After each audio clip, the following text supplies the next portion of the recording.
presentations. Now we have some time for a Q&A session, and it's an open forum. And would anyone like to start?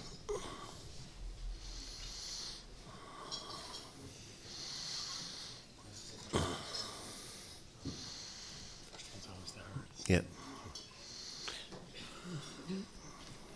Maybe the two presentations were so blindingly clear that there is a yeah, Tom. Tom Burke. Firstly, I think that the wording of the existing article in the Constitution implies that a widower cannot properly raise children, and that is insulting to very many men that have raised children to be good citizens. Thank you. Okay, let's maybe harvest a few comments and questions, and before we go to our expert panel.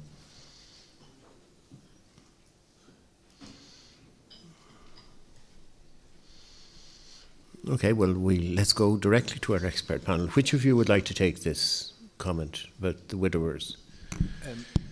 I think everyone does agree that the wording is sexist, all right. The one case, though, where widowers, curiously that you make that point, the one case in which this did come up before the courts was the case that I mentioned of OG versus the Attorney General, where the state, as I explained earlier, discriminated in favour of widows when it came to the question of adoption and discriminated against widowers. And the state attempted to defend that on the basis that women were somehow more suited to the parenting role. But that was actually rejected by the High Court, who took the view that, you know, men were equally well capable of parenting. And consequently, the High Court declared that particular provision of the adoption legislation to be unconstitutional.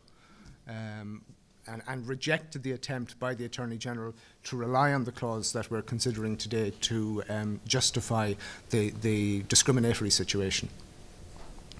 So the courts have rejected that sexist view of widowers. Thank you. Yeah. Again, could we, everyone, as a general operating principle, when people ask for the floor, will you, and ask a question, would you introduce, say your name, please? Thank you. Yeah. Morning, folks. My name is Chris Lyons.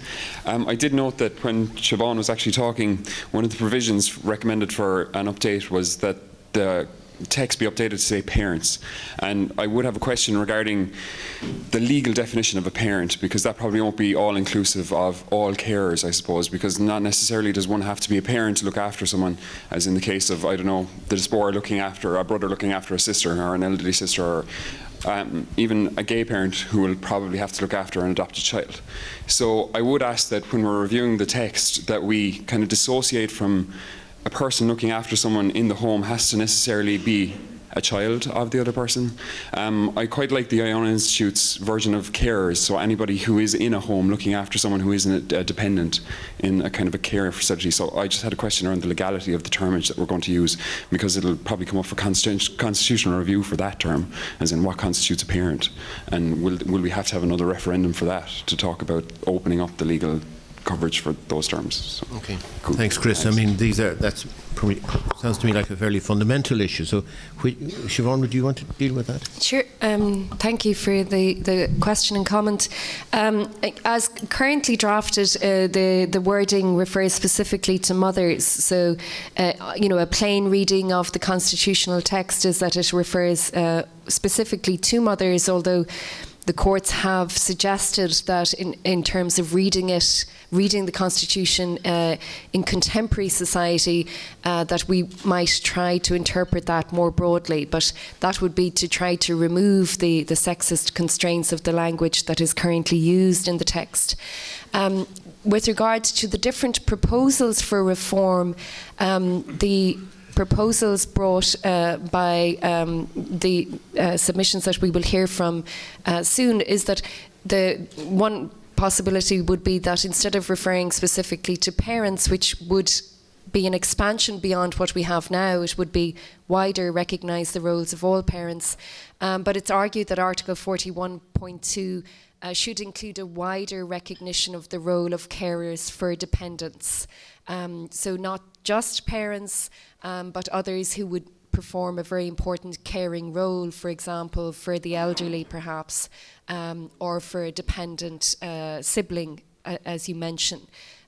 So the various submissions that have been made by groups to the Constitutional Convention, including by the National Women's Council, by Quorum, would be that the reference to parents might be too restrictive, and that the potential value of Article 41.2 should be that it would recognise the importance of all the contributions made by carers for dependents, not just in a parenting role. Okay, thanks, Siobhan. Amy, who's next? Sorry. Yeah. Hello, Jim Darcy. Siobhan referred to, in referring to Article 41.2 and the special place of women in the home, you referred to the separate spheres theory and the Samuel Smiles Victorian theory of separate spheres, which identified women with feeling and emotion and men with reason, rationality and business. And I think that in the modern day, I think that we'll all accept that that's outdated. So I would say as a first premise that this article must be looked at and must be revised. In addition, could I say that, as Marx said, not alone has the oppressed to free themselves, but they have to free the oppressor as well. That men need to be liberated from this article as well, and we need a greater balance. And could I just ask, as regards family law, has this article, as it is presently stated, does it confer any additional legal rights in relation to care and custody in family law cases at the present time? And if so, I think looking at it from the perspective of men, if men go into court in family law cases, starting off at a disadvantage based on this article, I think it is also imperative that in this modern age that be looked at and reassessed. Would you like to comment on that? Thanks, Jim. I saw Maureen at the same table wanted to ask a question, so maybe we'll take her as well. Maureen O'Sullivan. Just in Gerry's paper, he was mentioning Judge Murray's contribution, and it was something in that that the judge said, it seems to me the Constitution implicitly recognises similarly the value of a man's contribution. Is it enough, constitutionally wise that implicit is enough? You know, does it have to be much more specific, that we can't just say, well, it's implicitly implied? And the other one, would you have any suggestions as to why no one has brought a case against the state about improving the financial support for mothers under that particular term of the Constitution? Thanks. Okay, could we maybe, no, let's take the two, because these are two substantive questions. Let's take them first. Thank you for those questions. And taking them in reverse order. In relation to what Judge Murray is arguing about extending the clause as it currently reads to cover men, I think he's being a bit ambitious, to be honest. I mean, there are various theories as to how you can go about interpreting the Constitution, and we do accept that words sometimes have shades of meaning that you know you can interpret words in more than one way. But maybe I'm just intuitively conservative on this. It seems to me mother is a mother, and no matter how hard I try, I can't see how the word mother could implicitly cover father or men. And I think if this clause is to be changed, the more acceptable way to change it is simply by way of referendum.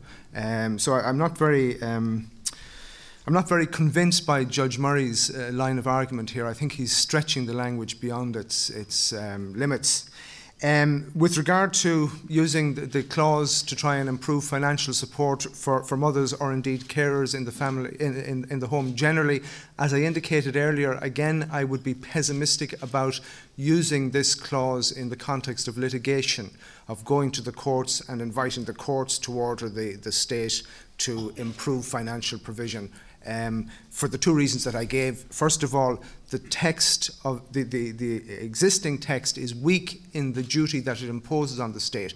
It doesn't oblige the state to support women in the home. It obliges the state to endeavour to support women in the home. It's a weakened form or a weakened duty. And then secondly, as I said also, the Supreme Court have made it very clear that they don't consider the courts should have any role in making decisions that impact on the distribution of public resources, that the courts cannot identify constitutional rights that will require the state to spend public monies on a particular group. These decisions were made in the context of the educational needs of people with severe and profound learning difficulties, and in the context of the needs of children from dysfunctional families who required state support. They weren't made in this context, but the reasoning would, I think, equally apply here. So I don't see the clause as it stands as being of much support to potential litigants. And then the first question, the interesting point about family law and the impact of this clause on family law. I'm not a family lawyer, so put that on the record. First of all, when I looked again just at the second case, DT versus CT, the question was raising the point that perhaps men would be actually at a disadvantage in, say, divorce proceedings insofar as the clause refers to the position of women in the home, and to the extent to which the courts might take account of that clause, they might just offer additional support to wives in divorce proceedings. Funnily enough, in DT versus CT, both Judge Denham and Murray actually used the neutral term spouse, that they talked about having regard to the caring role carried out by a spouse, that in the context of divorce proceedings they would have regard to the caring role carried out by a spouse. But unquestionably, I think the position would be better if the clause wasn't gender specific and if it covered a broader range of caring. That's my own personal view. Siobhan, do you want to comment? Yep.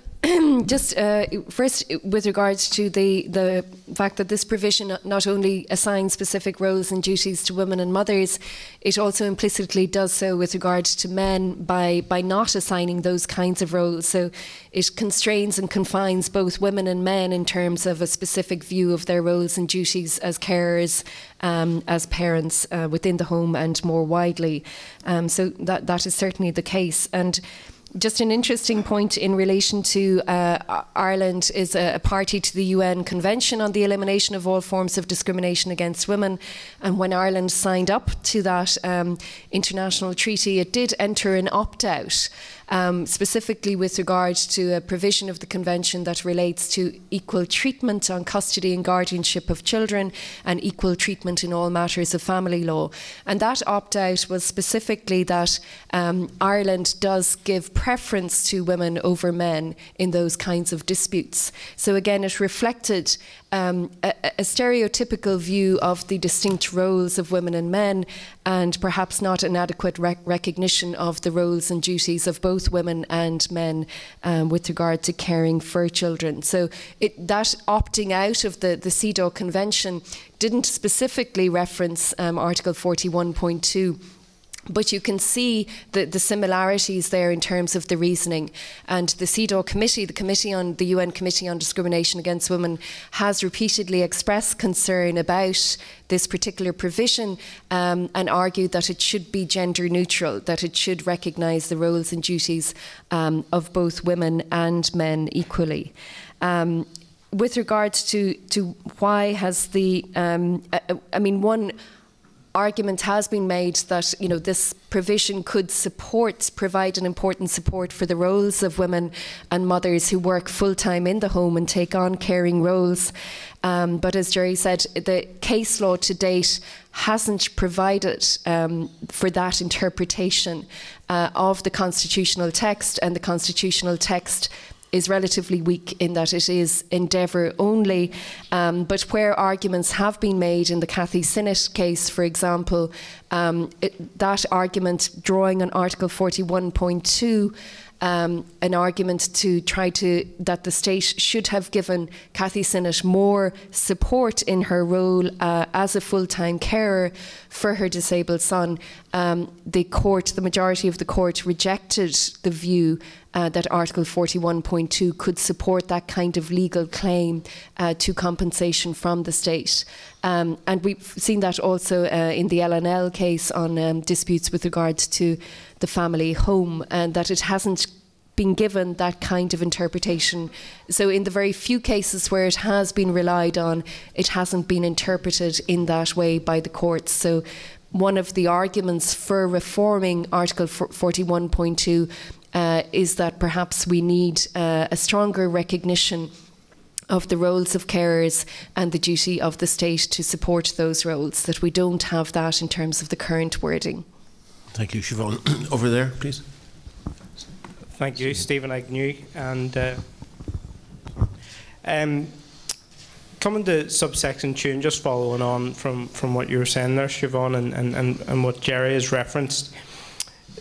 Gerry, you stated that the word endeavour weakens subsection 2, but then you further went on to say, well, the Supreme Court has also stated that the courts cannot compel the state to spend public money.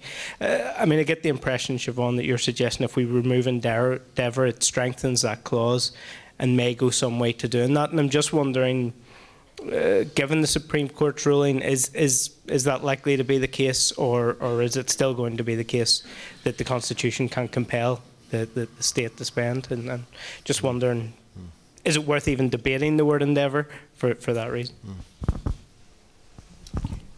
Which of you?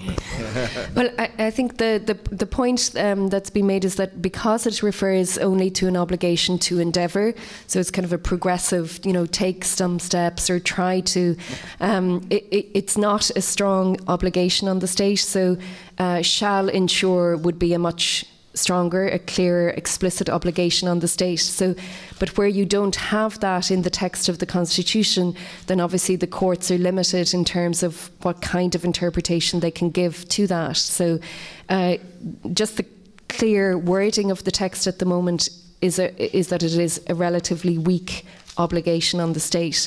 So, removing endeavour would impose a stronger obligation on the state.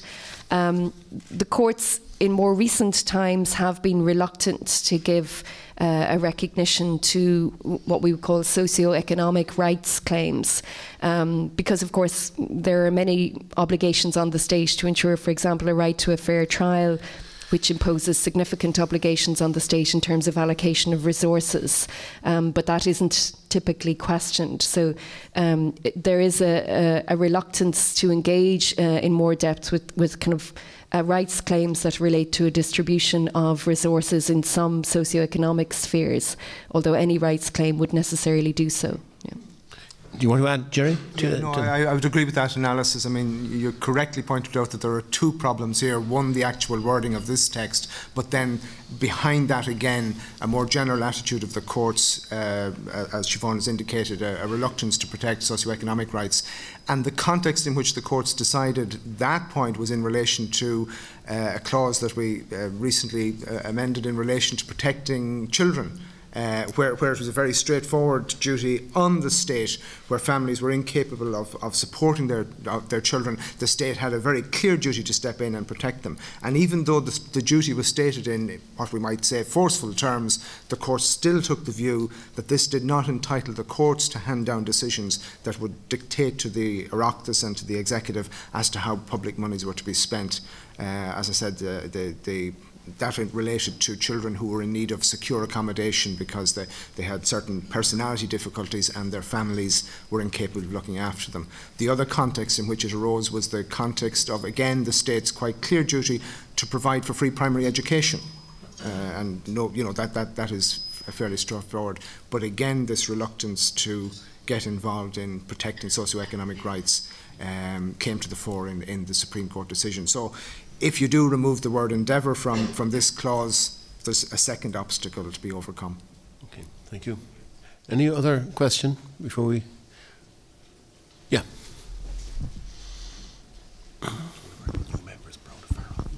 Hi, Brona Farrell.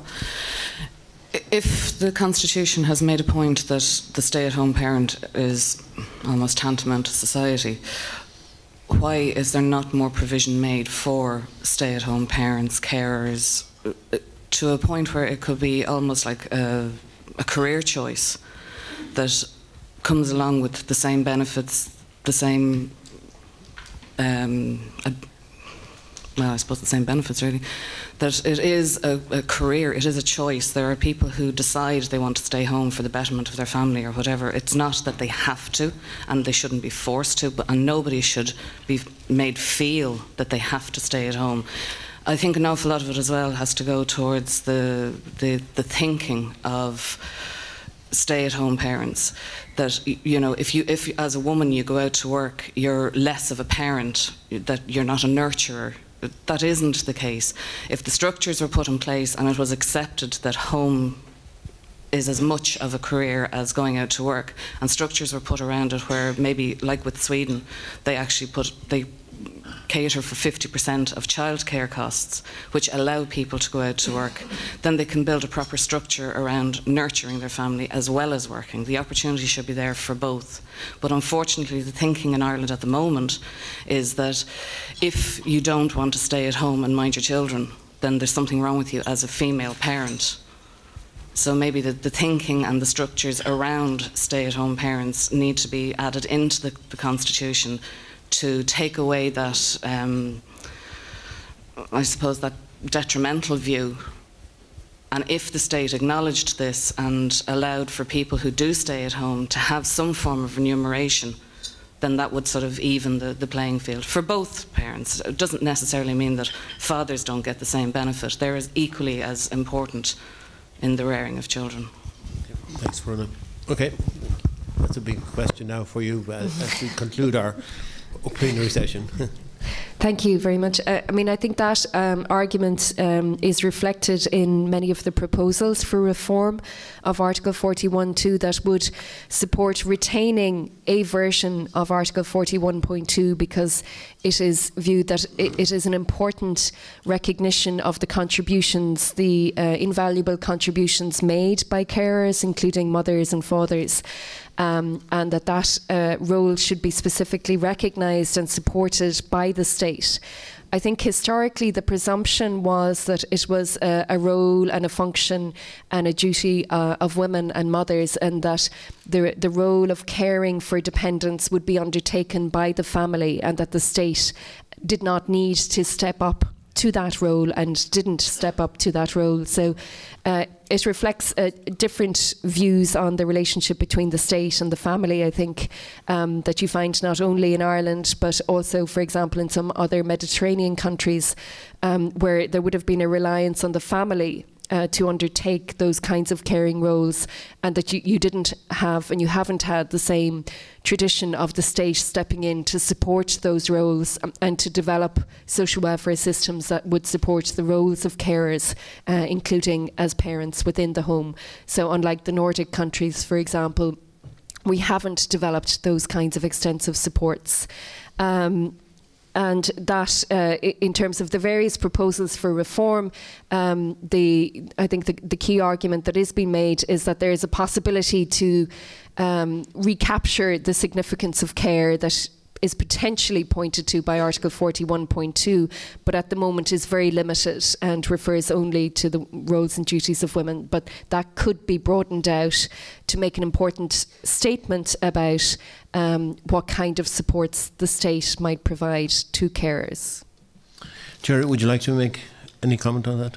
No, I mean, I suppose the reason why there isn't more support at the present is entirely a political one with small p, you know, that the political system has, for whatever reason, chosen not to invest more money in relation to providing this sort of support. It's not a constitutional issue as such. It's an issue to be addressed to politicians rather than to constitutional lawyers.